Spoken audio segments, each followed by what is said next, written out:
We are 1 week removed from Sam Raimi and Marvel Studios blowing our minds with Doctor Strange in the Multiverse of Madness. If for some odd reason you have not checked out this film yet, you should go and do that because not only is it a good film, it's a very unique Marvel film to those who aren't big Marvel heads like I am. So go and check that out, go and watch my non-spoiler review just to get a little tidbits of my thoughts on the film. Then come back here because today I'm diving nitty-gritty deep into the Multiverse of Spoilers. So stay tuned.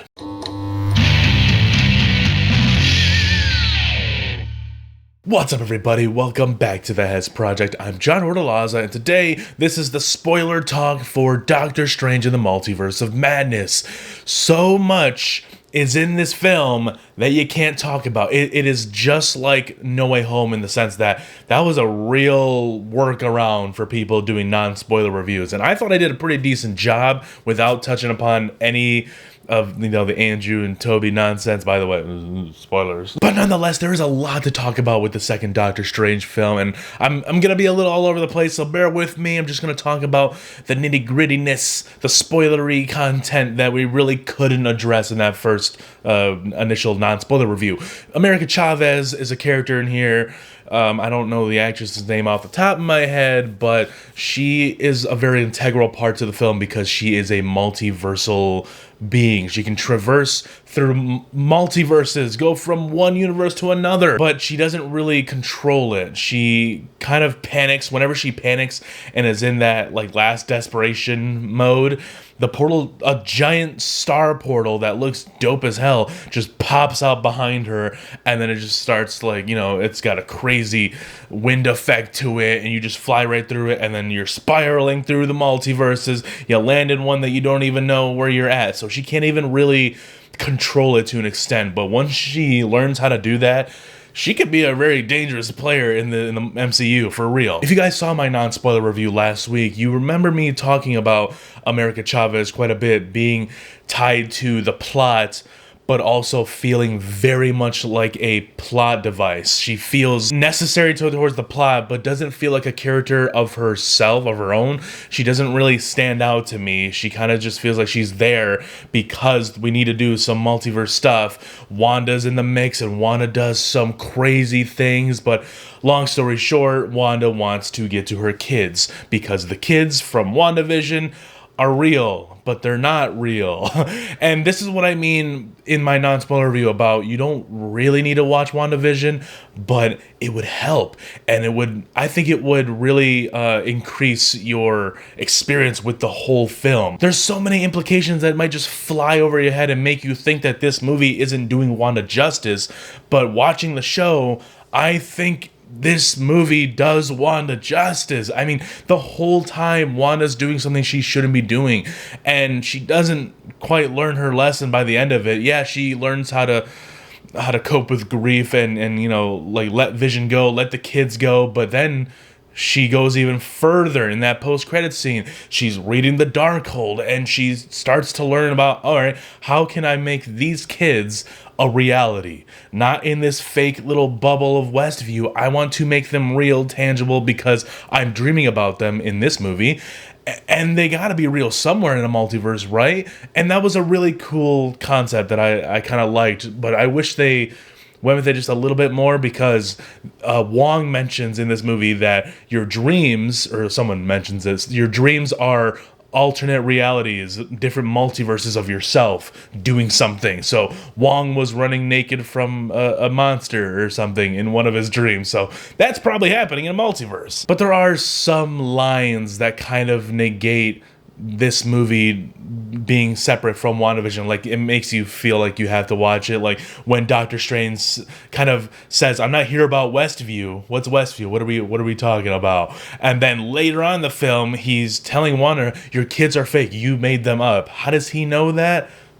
Don't know. Doctor Strange and the audience were just told that when we dream about something and people are in it, they're actually existing in a different multiverse. So quite literally, Wanda just believes that they do exist. But Doctor Strange kind of just knows that Wanda created her kids in WandaVision when, yes, it was rumored that he was going to be in that show, but then he was never in the show. So Is it something weird and wonky like that? Like maybe they're drawing off of something that wasn't in the show? I don't know, but yeah, there's just certain little aspects of the movie that kind of break that illusion of you can only watch Doctor Strange. You don't need to watch WandaVision, but go watch WandaVision, dude. It's a good show. Building off of another aspect from my non-spoiler review is the Multiverse of Madness not necessarily feeling all that maddening. They do a good job explaining what the multiverse is. I don't necessarily think anyone's gonna get lost on what that is, but it's not as busy and jam-packed with things as people initially thought the movie was going to be. It's very self-contained. Like I said, Sam Raimi's style and uniqueness really shines in this film, and that's why a lot of scenes are very grounded. They take place in these dungeons almost, and there's a tunnel scene where Doctor Strange, America Chavez, and Wong, they're running for their life from Wanda, and it's a very intense scene. I love everything that they did with Wanda, and I think it was earned, man. Yes, she did a very bad thing at WandaVision, and she kind of learned her lesson, but then she starts using the Darkhold, and she becomes corrupted by it, and that's a big thing in this film. Once you use the Darkhold, no matter how quickly you use it, you get corrupted by it, and so she becomes obsessed with finding this universe. In the grand multiverse, she tries to find this universe where Tommy and Billy do exist, that she can, I don't know, kill that Wanda in that universe and become their mother. I know it's a very silly thing when you think about it and really just read it on a piece of paper, but I think it is a beautiful story when you look at the mother that Wanda wanted to be, the mother that she thought she was in WandaVision. All of that taken away from her. Now, like, she has this attachment to these kids that felt very real to her. They are out there with another Wanda, and we got this really emotional scene that does really like tug at the heartstrings. You know, Wanda is attacking this Wanda from that universe who's got the kids, and the kids are witnessing this because America Chavez opened up a portal. She finally learned how to use her powers. She opens up the right portal to the kids, and she starts and this Wanda, our Scarlet Witch, starts attacking the kids' Wanda in front of them, and they get scared of our Wanda, our Scarlet Witch, the one who's been seeking out the kids the whole time. They want nothing to do with her because she's a witch, dude. She's got black fingertips from using the Darkhold. And then she realized that, oh, these aren't her kids. What have I done? She's gone all this way to find her kids, and she finally found them. And she feels terrible for all of the things she did. In that moment, when Scarlet Witch kneels down, starts crying, that's when she realized the full weight of her journey and what she's done just to get to this moment. And then the kid's Wanda walks up to our Scarlet Witch, puts her hand on her cheek, kind of wipes the tear away, and just says, "They will be loved." And then the portal closes and everything. Wanda, Scarlet Witch, tears down her little shrine. She had a giant tomb, like a Scarlet Witch tomb, that because she was meant to use the Darkhold, supposedly. Like, she's got her own chapter in the Darkhold. She destroys the tomb. The tomb collapses on her. Everyone escapes. Doctor Strange and Wanda, they escape. But there's a red flash towards the end, and you can see that red flash in the middle of that giant rubble of the tomb. Wanda's okay. She's fine. She went somewhere. She's chilling back on our farm, maybe. There's a lot of other cool stuff in the film, too. Don't get me wrong. Doctor Strange is no slouch. He does go up against an evil Doctor Strange.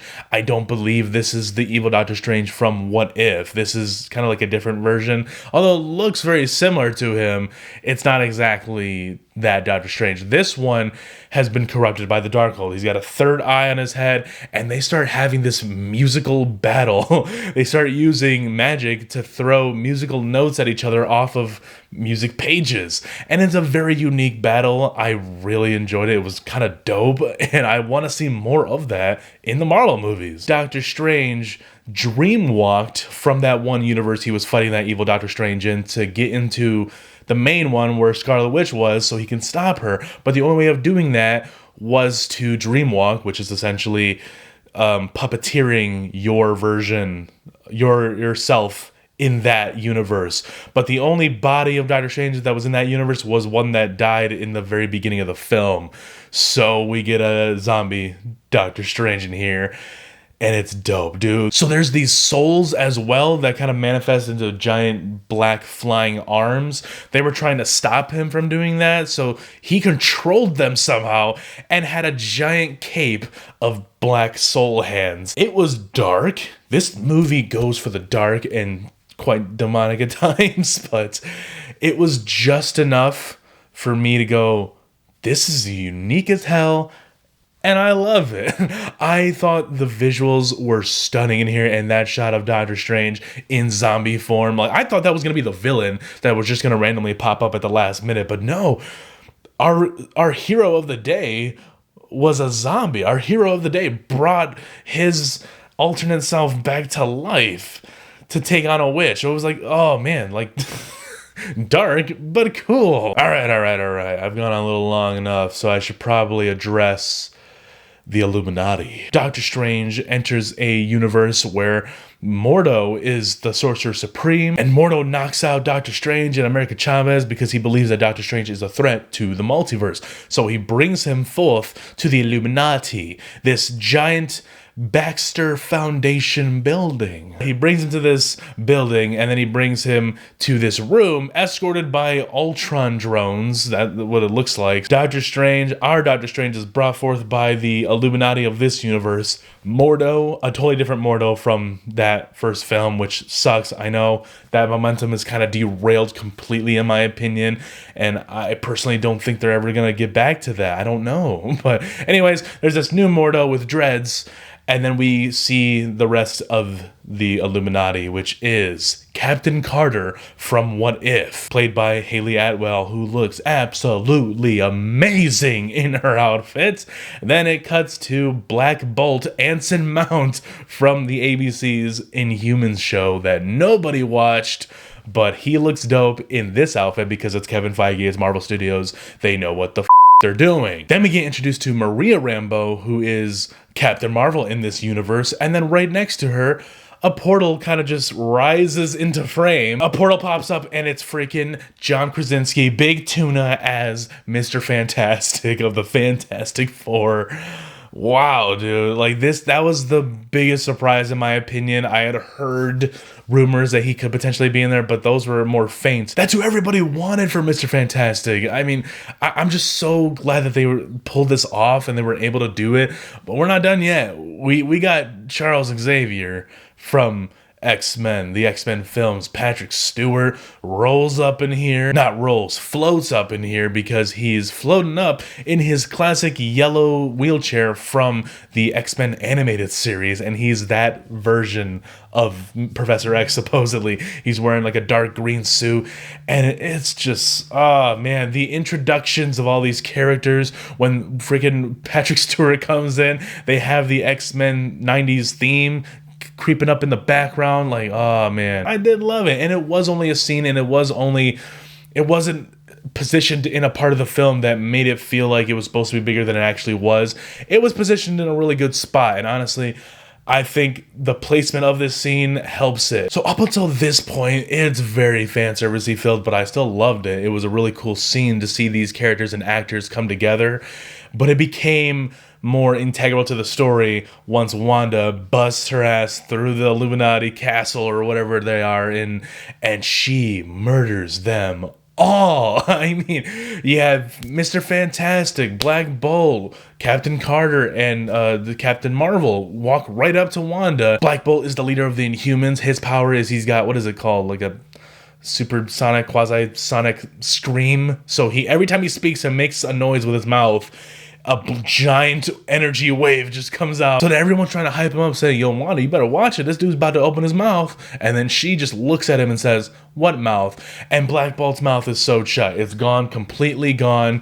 He speaks, and the blast kind of just ricochets inside of him and destroys his brain. His head is caved in, and he dies. And then Mr. Fantastic, our boy Big Tuna, starts stretching. She just stretches him even more, turns him into blue spaghetti until his head pops. Now John Krasinski's gone. And then she goes into a pretty heated battle between Captain Carter and Captain Marvel. It was a really dope fight, actually. Captain Carter got her shield thrown right through her. She's dead now. So I wonder how they're going to play that into What if that is the same iteration. I don't know. It could be, could not be. I don't know. But that was really cool. And then the last one standing was Maria Rambeau, in which she does fall to the death of Wanda. Wanda destroyed the Illuminati just like that. Oh, but wait, forgot about Charles. He goes into Wanda's head, into her brain, trying to find the real Wanda. And it's a little cool scene of a giant blank white room. He's walking in with a turtleneck and he sees Wanda trapped under a bunch of rubble. He's trying to free her. There's a big red cloud coming in behind. Then Wanda, the Scarlet Witch, pops out of nowhere and snaps his neck. And then we cut back into the real world and nobody snapped his neck. Wanda made Charles Xavier think that his neck was broken. And so he dies. Man, but I had a lot of fun with this movie. It was a lot of fun. Again, I think the style really stands out, and it's not, for me, style over substance. I think it was just enough style to make it feel like its own thing amongst the superhero genre. Like, it's a superhero film, but also a horror film. It works on both levels, and in my opinion, it's one of the standouts in the MCU. We're, 28 movies deep into the MCU?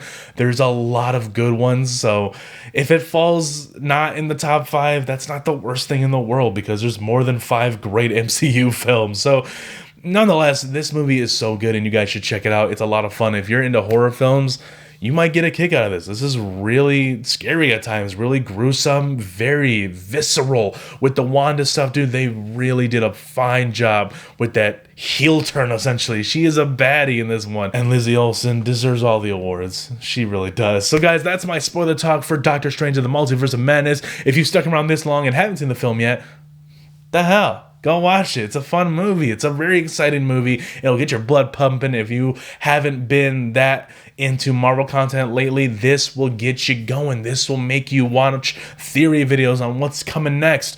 Oh, that's right. There is a post-credits scene, by the way.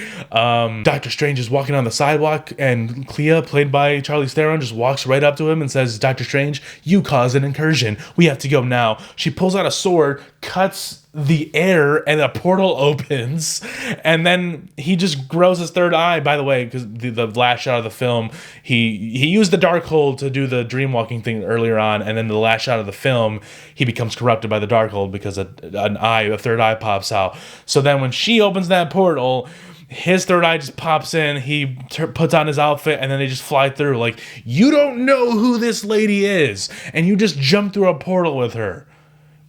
You're dumb. As cool as that is, as cool as incursions sound and what that potentially could lead to, Secret Wars, Russo Brothers, I don't know.